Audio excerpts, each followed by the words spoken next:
Olá, gente. Vamos começar mais uma lição de equilíbrio, examinando o que acontece com os gráficos quando o equilíbrio sofre algum deslocamento. Vamos examinar um primeiro caso, variando a concentração dos reagentes. Então, vejamos. Então, por exemplo, vamos supor que você tenha a seguinte reação. A está em equilíbrio com B. Então, só tem duas substâncias, A como reagente e B como produto. Essa reação caminha até atingir o equilíbrio numa certa temperatura. Muito bem, então vamos supor que o equilíbrio já foi atingido. Quais são as concentrações encontradas? Para o A foi 0,1 mol por litro e para o B foi 0,2 mol por litro. Muito bem, então já tenho as concentrações no equilíbrio. Quanto é que vale a constante de equilíbrio? Kc vai ser igual à concentração de B sobre a concentração de A. Então vai ser igual a 0,2 sobre 0,1, que é igual a 2. Veja bem que a reação já está em equilíbrio. Vamos supor que, então, para este equilíbrio, a gente adicione mais 0,1 mol de A por litro. Bom, aí eu pergunto, se você acrescentou mais 0,1 mol por litro de A, quais serão as novas concentrações quando essa reação atingir de novo o equilíbrio? Então, o que a gente vai fazer é armar o esqueminha do equilíbrio assim, início, o que reagiu e o que sobrou no equilíbrio. Só que é o seguinte, no início eu já tenho 0,1 mol de A e 0,2 mol de B. Só que num determinado instante eu acrescento mais 0,1 mol de A. Quer dizer que aumentou a concentração de A naquele momento. Bem, a reação começa a se deslocar para a direita. E aí o que vai acontecer? Quantos mols de A vão reagir? X. X mols de A vão se transformar em B. Então você vai colocar assim. Na linha R, onde ocorre a reação, você vai escrever menos x debaixo do A e mais x do lado do B. Bom, então, ao final, quanto é que você vai ter no equilíbrio? Bom, então no início tinha 0,1, você acrescentou mais 0,1, então quer dizer que tem 0,2. Menos x, porque uma parte vai se transformar em B. Então, no final, no novo equilíbrio, você vai ter 0,2 menos x para o A. E para o B? Bem, já havia 0,2. Aí chegaram mais x mols para o B. Então você vai ter agora no final 0,2 mais x. E não pode esquecer que a constante de equilíbrio já inicialmente era 2. Se você não mexer na temperatura, a constante vai permanecer 2. Tá bom. Então você aplica a fórmula da constante de equilíbrio. Vamos começar a fazer conta. Vamos lá. A constante de equilíbrio é 2. A concentração de B no novo equilíbrio vai ser 0,2 mais x. E a concentração de A no novo equilíbrio vai ser 0,2 menos x. Passo 0,2 menos x para a esquerda, vai ficar assim, 2 vezes 0,2 menos x, que é igual a 0,2 mais x. Aí você vai fazer uma série de continhas aí, e no final você vai chegar à conclusão que o x é igual a 0,067. Bom, qual vai ser a concentração de A no novo equilíbrio? Vai ser 0,2 menos x. Então vai ser 0,2 menos 0,067, que é igual a 0,133. E qual vai ser a concentração de B no novo equilíbrio? Vai ser 0,2 mais x, ou seja, vai ser 0,2 mais 0,067, que é igual a 0,267. Para você tirar a prova, para você verificar se todas as suas contas estão corretas, então, pega esses valores, joga na forma da constante de equilíbrio, que é Kc é igual a concentração de B sobre A.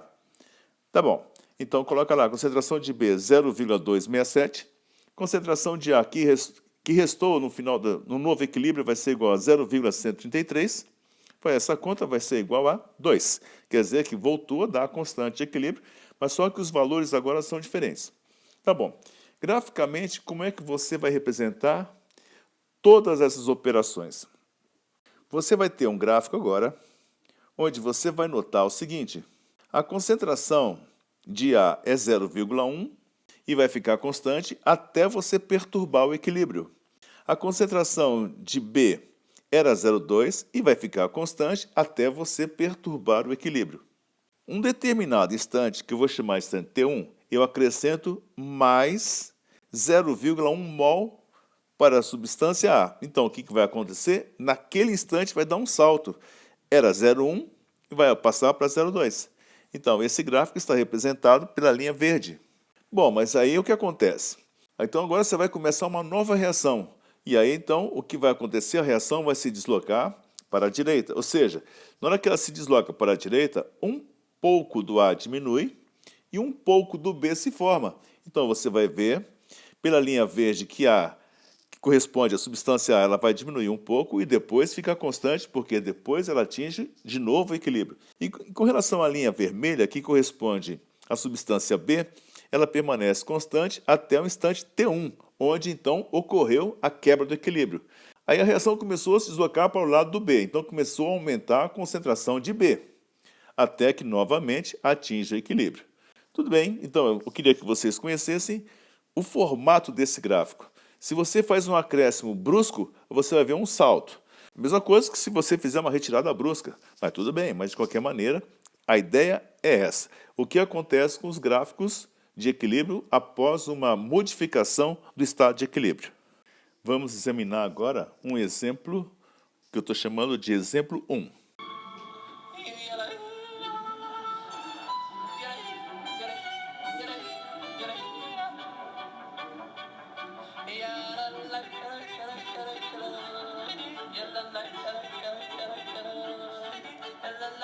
O gráfico que aparece nesse exercício refere-se ao sistema químico H2 gasoso mais I2 gasoso vai dar 2HI gás, ao qual se aplica agora o princípio de Le Chatelier. Tudo bem.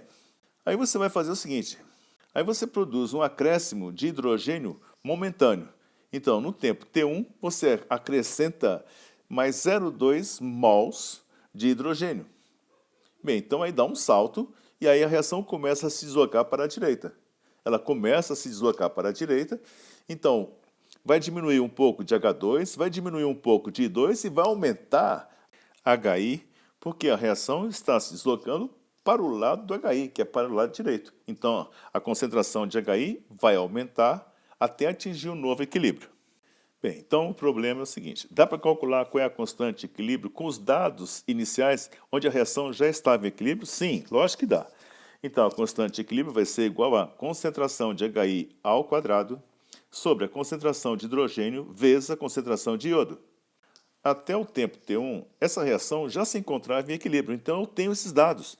Então eu vou fazer o seguinte, vou substituir esses valores que eu já tenho, eu sei qual é a constante de equilíbrio inicialmente, então vai ficar assim, qual é a concentração de HI inicialmente? 0,1 mol por litro elevado ao quadrado. Tudo bem.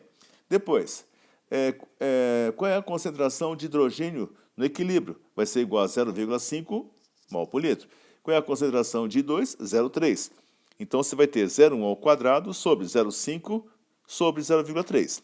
Essa conta vai ser igual a 0,067. Esta é a constante de equilíbrio para essa reação na temperatura em que ele foi determinado. Aí o equilíbrio vai ser rompido, vai ser quebrado. Vai ser acrescentado mais 0,2 mols por litro de hidrogênio, de H2. Muito bem, então agora vai começar um novo equilíbrio. Ou seja, tinha 0,5 mais 0,2, então agora você tem 0,7. Essa reação vai começar a caminhar para a direita. De iodo tinha quanto? Tinha 0,3, mas não foi acrescentado nada, então vamos deixar 0,3 mol por litro mesmo. E de HI? Bom, no início eu tenho, no momento que ele está em equilíbrio, eu tenho 0,1 mol por litro. Tá bom? Como a reação vai caminhar para a direita, então na linha R você vai escrever assim, menos X para o hidrogênio, menos X para o iodo e 2X mais 2X para HI, porque os coeficientes estão assim, 1 para o hidrogênio, 1 para o iodo e 2 para HI. Então é menos X e mais 2X. No final, no equilíbrio final, você vai ter o quê? Bom, de hidrogênio vai ter 0,7 menos X. De iodo você vai ter 0,3 menos X. E de HI você vai ter 0,1 mais 2X. Eu já sei que a constante de equilíbrio é igual a 0,067. Então agora eu vou pegar todos esses dados no equilíbrio e jogar na fórmula da constante de equilíbrio, que é a seguinte. Kc igual a HI ao quadrado sobre hidrogênio, sobre a concentração de hidrogênio vezes a concentração de iodo. Então vai ficar 0,067 é igual. Qual é a concentração de HI no novo equilíbrio? Vai ser 0,1 mais 2x, tudo isso ao quadrado.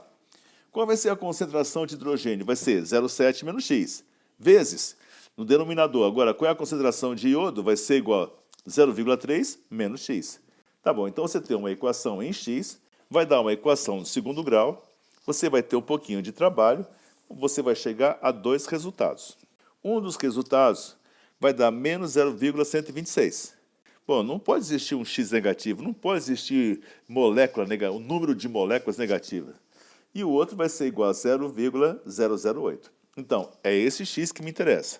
O primeiro só tem significado matemático, mas não tem significado físico. Não existe número de moléculas negativas. Tá bom. Então, agora você vai fazer o seguinte. Quais são as novas concentrações?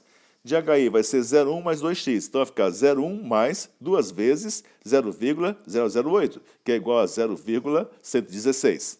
Qual é a concentração de hidrogênio? 0,7 menos x. 0,7 menos 0,008, que vai ser igual a 0,692. 692. E a concentração de iodo, I2, vai ser 0,3 menos x, vai dar 0,3 menos 0,008, que vai ser igual a 0,292. Se você quiser fazer um cheque, você pega esses valores, joga na forma da constante e verifica qual é o resultado que você vai achar. Você vai verificar que vai dar exatamente a constante inicial, que vai dar o 0,067. Na verdade, vai dar uma pequena diferença por causa de aproximações. Quer dizer, jogando desses valores vai dar 0,068, mas isso é erro de aproximação matemática.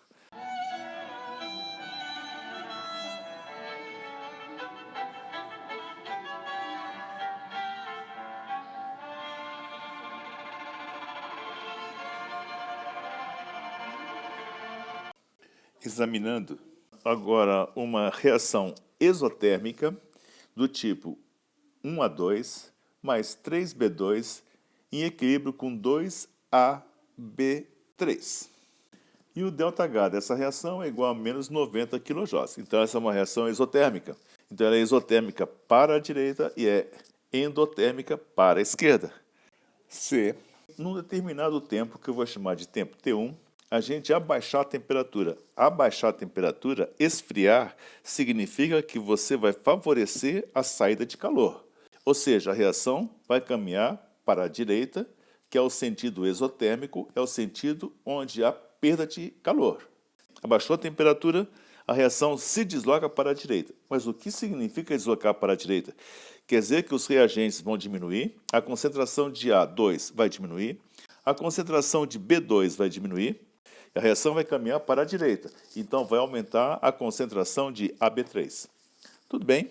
Então, olhando o gráfico, a gente vai notar o seguinte, até o tempo T1, as linhas que correspondem à concentração, elas são paralelas ao eixo do tempo. Isso significa que essa reação está em equilíbrio, não está nem aumentando nem diminuindo mais a concentração de reagentes e produtos. Aí, em um determinado tempo T1, você começou a baixar a temperatura até chegar ao tempo T2. Bem, no tempo T2, a reação voltou a entrar em equilíbrio. Bom, mas eu queria que vocês notassem o seguinte, o que aconteceu com a AB3? Bom, aumentou, porque ele é produto, abaixou a temperatura, favorece o sentido exotérmico. O que aconteceu com A2 e o que aconteceu com B2? Diminuíram, porque a reação caminhou para a direita, então diminuiu A2, diminuiu o B2. Bem, sem fazer cálculo, mas é importante dar uma olhada no gráfico para você ter uma ideia do que está acontecendo. Veja bem que não foi acrescentado nada, nenhum reagente, nenhum produto, nem retirado nada. Foi apenas uma variação de temperatura, mas assim mesmo as quantidades vão ser modificadas. E a constante de equilíbrio, se você quisesse calcular, grosso modo, olhando pelo gráfico, você já vai ver que não vai dar a mesma coisa. Tá bom?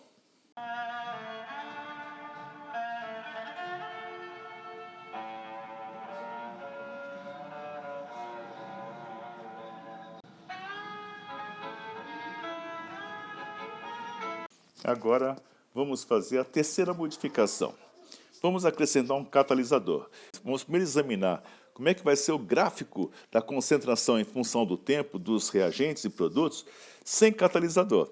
Bem, aí você vai olhar esse gráfico onde tem as linhas azuis, e aí você vai observar que no tempo T1, essa reação atinge equilíbrio. Tudo bem? Agora vamos começar de novo essa reação.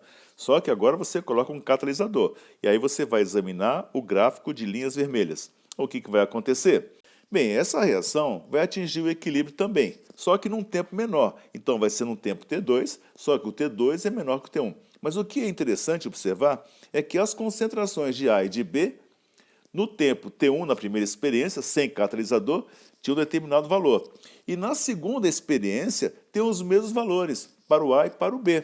Quer dizer, o catalisador ele faz a reação chegar ao equilíbrio mais rapidamente, mas não vai mudar a proporção das concentrações nem de reagentes nem de produtos. A conclusão que a gente tem que saber, repetir mais uma vez, é que o catalisador não desloca o equilíbrio, apenas faz a reação alcançar o equilíbrio em tempo menor. Tá bom? Bem, por hoje é só. Então agora é fazer um pouquinho de exercício.